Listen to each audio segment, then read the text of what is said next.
फौजी अदालत में फैसला कौन लिखता है? आईनी बेंच ने वजारत दिफा से वजाहत मांग ली। फौजी अदालतों में सिविलियंस के ट्रायल के खिलाफ दरखास्तों की समाअत जस्टिस जमाल मंदोखेल ने रिमार्क्स दिए। आर्मी एक्ट का इतलाक सिर्फ फौज पर होता है। फौजी अफसरान को इंसाफ और बुनियादी हुकूक मिलते हैं या नहीं, हम सबको मद्देनजर रखेंगे। जस्टिस मुसरत हिलाली ने इस्तफसार किया, इस नुक्ते पर भी वजाहत करें कि फौजी अदालत में फैसला कौन लिखता है। मेरी मालूमात के मुताबिक केस कोई और सुनता है और सजा जजा का फैसला कमांडिंग ऑफिसर करता है। जिसने मुकदमा सुना ही नहीं वो सजा जजा का फैसला कैसे कर सकता है? जस्टिस जमाल मंदोखेल ने कहा, मुझे 34 साल इस शोबे में हो गए, फिर भी खुद को मुकम्मल नहीं समझता। क्या उस आर्मी अफसर को इतना तजुर्बा और अबूर होता है कि सजाए मौत तक सुना दी जाती है? जस्टिस मोहम्मद अली मजहर ने कहा, पूरी दुनिया में कोर्ट मार्शल में ऑफिसर ही बैठते हैं। वकील वजारत दिफा ख्वाजा हारिस ने कहा, फैसला लिखने के लिए जैक ब्रांच की मुआवनत हासिल होती है। मिलिट्री ट्रायल के तरीक़ा कार को दलाइल के दूसरे हिस्से में मुकम्मल बयान करूंगा। समाअत कल फिर होगी। PIA की 4 साल बाद यूरोप के लिए बराह रास्त परवाजें बहाल। PIA की पहली परवाज पेरिस के लिए उड़ान भरने को तैयार। वजीर हवाबाजी ख्वाजा आसिफ ने फ्रांस के लिए फ़्लाइट का इफ्तिताह कर दिया। तकरीब से खिताब करते हुए ख्वाजा आसिफ ने कहा, साबिक वजीर हवाबाजी के बयान ने तबाही मचा कर रख दी। 4.5 साल से पाकिस्तानी महंगा सफ़र करने पर मजबूर थे। अब सब्ज़ हिलाली परचम यूरोप की फ़िज़ाओं में लहराएगा। जल्द बरतानिया के लिए फ़्लाइट ऑपरेशन का भी आगाज़ करेंगे। बोइंग 777 तैयारा कुछ देर में इस्लामाबाद एयरपोर्ट से रवाना होगा। PIA पेरिस के लिए हफ्तावार 2 बराह रास्त परवाजें चलाएगी।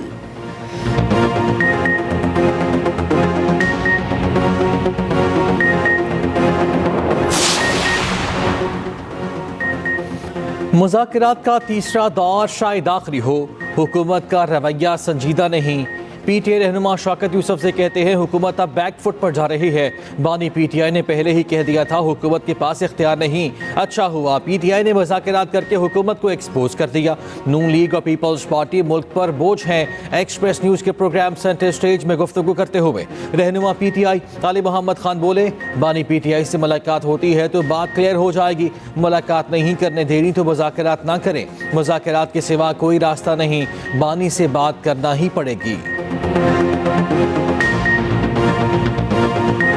मुज़ाकरात को अगर हमने आगे लेके जाना है तो उसके लिए लीडरशिप, टॉप लीडर से बात तो जरूरी है। उसके बगैर तो ये ऐसे ही है जैसे आप चाहें कि आपके पास प्रिस्क्रिप्शन हो लेकिन बगैर डॉक्टर के लिखे आपको प्रिस्क्रिप्शन कैसे मिल सकती है?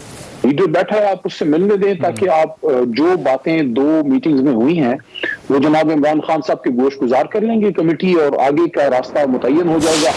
ये जो ट्वीट आया है जी, ये ऐन मुलाकात के वक्त के, जब मुलाकात का दूसरा जो दौर है वो खत्म होता है, 6 जनवरी को ये ट्वीट आ जाता है। अब मुझे नहीं पता कि इस वक्त इसकी क्या जरूरत पेश आई। वजीर आजम पे, जिसकी हम कमेटी हैं, जिसके साथ वो मुज़ाकरात कर रहे हैं, उसको अर्दली का लक़ब दिया। उस अर्दली की कायम करदा कमेटी की क्या अहमियत होगी? इससे आधा गैरनाक किस्म का ट्वीट भी नवाज शरीफ का आ जाता, मरियम का आ जाता, शाहबाज साहब का आ जाता, जरदारी साहब का आ जाता, बिलावल का आ जाता, तो आज हमारे ऊपर कितने कोड़े बरस रहे होते हमारी पीठ के पीछे, और ये मुज़ाकरात कहाँ पहुँच चुके होते।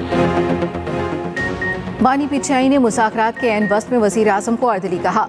मुज़ाकराती कमेटी में वज़ीर आज़म ने हमें नामज़द किया।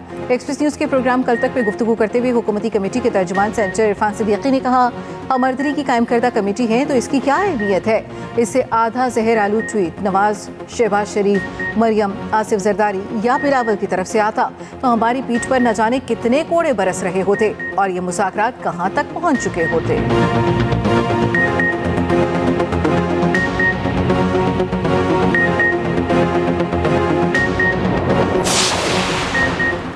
डी चौक एहतजाज केस में 153 PTI कारकुनों की जमानतें मंजूर, 24 कारकुनों की जमानतें मुस्तरद। इंसदाद दहशतगर्दी अदालत इस्लामाबाद ने फैसला सुना दिया।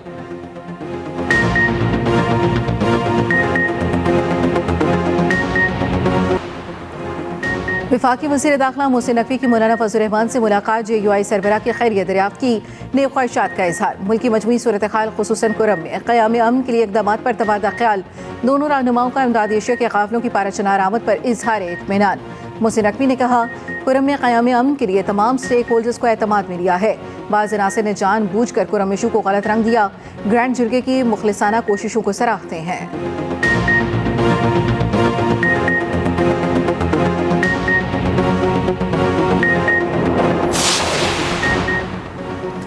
लोअर कुरम मंदूरी में धरना जारी, टल पारा चनार में इशारा बंद। अशाए खुरनोश के मजीद काफिले टल में खड़े हैं। ज़िला इंतज़ामिया का कहना है कि मुज़ाकरात कामयाब होते ही कुरम के लिए दूसरा काफिला रवाना करेंगे। मुज़ाहिरीन के साथ आज मुज़ाकरात मुतवक्के। मुल्क में शदीद सर्दी के साथ धुंध का राज। लाहौर समेत पंजाब के मुख्तलिफ इलाकों में हर शय धुंधला गई। मोटरवेज के कई सेक्शन ट्रैफिक के लिए बंद। कौमी शाहराहों पर भी हद निगाह इंतहाई कम। ट्रैफिक का निज़ाम मुतासर, गाड़ियों की कतारें, ड्राइवर्स परेशान। लाहौर एयरपोर्ट और अतराफ में भी शदीद धुंध। फ्लाइट ऑपरेशन बुरी तरह मुतासर। मुतादिद प्रवासों को लाहौर के बजाय इस्लामाबाद लंच कराना पड़ा। दूसरी जानिब मुल्क के सयाहती मकामात और वादियाँ बर्फ से ढक गई। बर्फबारी के बाद हसीन तरीन नज़ारे।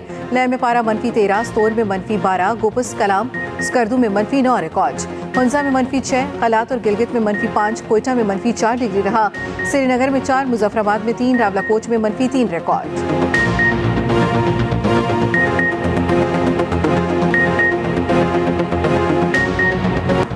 वज़ीर-ए-आला पंजाब आज फिर मुल्तान का दौरा करेंगी। मरियम नवाज होनहार स्कॉलरशिप प्रोग्राम में शिरकत करेंगी।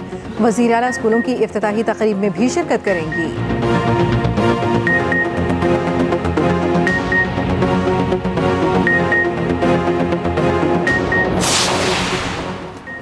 बानी PTI शरीफ ख़ानदान के आसाब पर सवार हैं। नेपू बेबी बानी PTI बनने की नाकाम कोशिश कर रही हैं। मुशीर इत्तलात KP बैरिस्टर शेफ कहते हैं पंजाब का पैसा आवाम पर खर्च होने के बजाय लंदन मुंतकिल हो रहा है। अली अमीन गन्नापुर की क़यादत में खैबर पख्तूनख्वा पहला कर्ज उतारने वाला सूबा बन गया। जो लीडर सर दर्द के इलाज के लिए भी लंदन जाता हुआ आवाम के लिए क्या करेगा?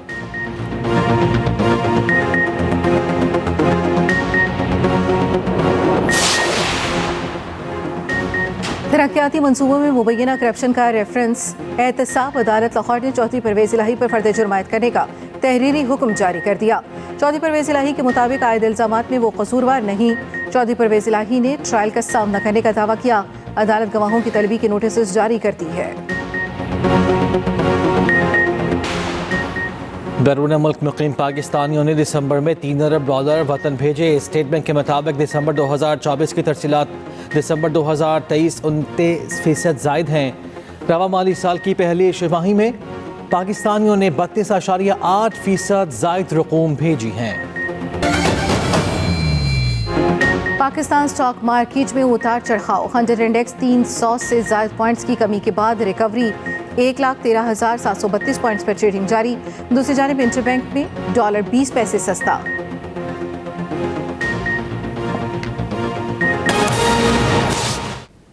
आगे बढ़ेंगे, अहम खबर आप तक पहुंचाएं। वजीर दाखिला मोहसिन नकवी की सरबराह JUI मौलाना फजल रहमान से मुलाकात हुई। मुल्क की मजबूत सूरत हाल समेत बाहमी दिलचस्पी के अमूर पर तबादला ख्याल किया गया।